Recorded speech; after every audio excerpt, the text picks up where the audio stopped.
Hey guys, and welcome back to Vegan Abound.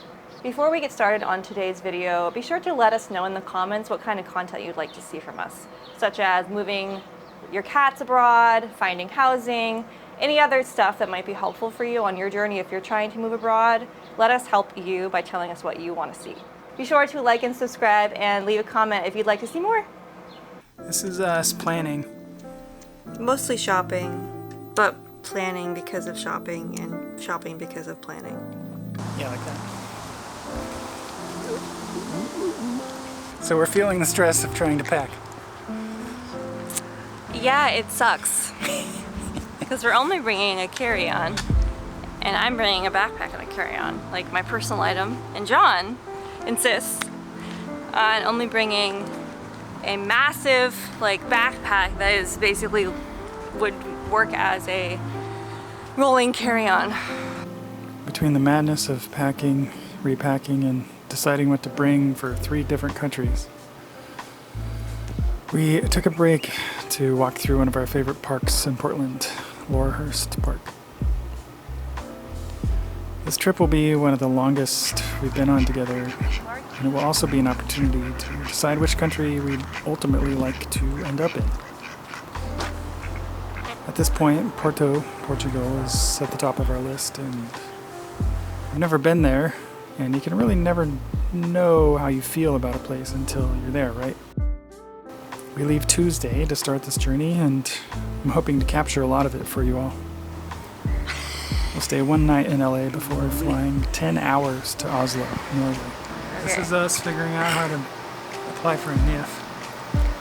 So, a NIF is the first thing that you would get in Portugal to start your D7 application, and I guess it's similar to getting a social security number in the US.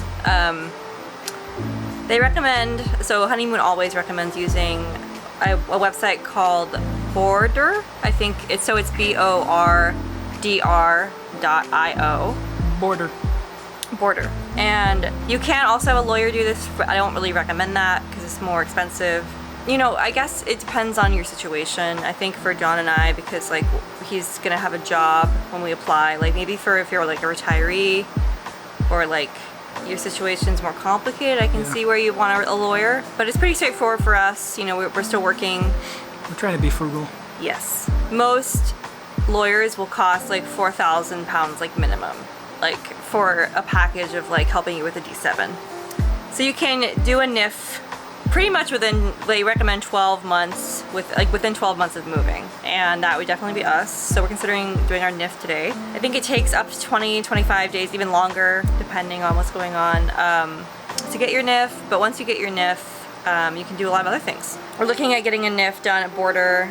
You can also get bank accounts through Border, and it's not too expensive. It looks like you can do a NIF for 150 euros, and then a bank account and a NIF for one person for 470 euros. If you want to do just one bank account, it could be either joint or single, and that would be 350 euros. And there's a couples package that they offer, which is 2 NIFs and then a joint bank account for 600 euros. And when it comes to the NIF, you only have to have your passport and a proof of address. Not proof of address in Portugal, proof of address in the US. So you don't even have to have your place in Portugal yet at all. So it's really, really easy. It's super easy to get. If you want a bank account, there are a few other things you'll need. So for example, you'll need your NIF, you'll need your passport, you'll need a pay stub, you'll need income tax information, and you'll need a work contract, or just proof of basically that you're working.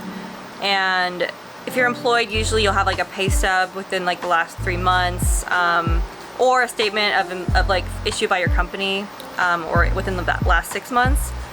If you're self-employed, it's a little bit different. You'll need a document on bank letterhead stating that you own your own business account. You'll need your business registration documents. You'll need a letter from a client stating that you're the owner of your business, and then you'll need a tax return. So it is a little bit more that you have to do if you're self-employed, but it's still pretty straightforward. They recommend you put 12,000 euros into your bank account. Once the bank account is set up, you can transfer money through Wise pretty affordably.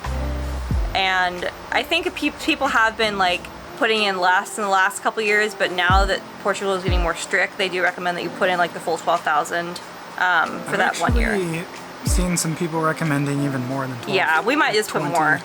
20. Yeah. Great. So it's pretty standard. It's pretty straightforward. This is probably the easiest part. Oh, here we go. 16 bucks. Head mount, chest mount, floaty, What's a floaty? a grip for your GoPro, but if you drop it in the water, it'll float. Since the GoPro itself will sink. Right.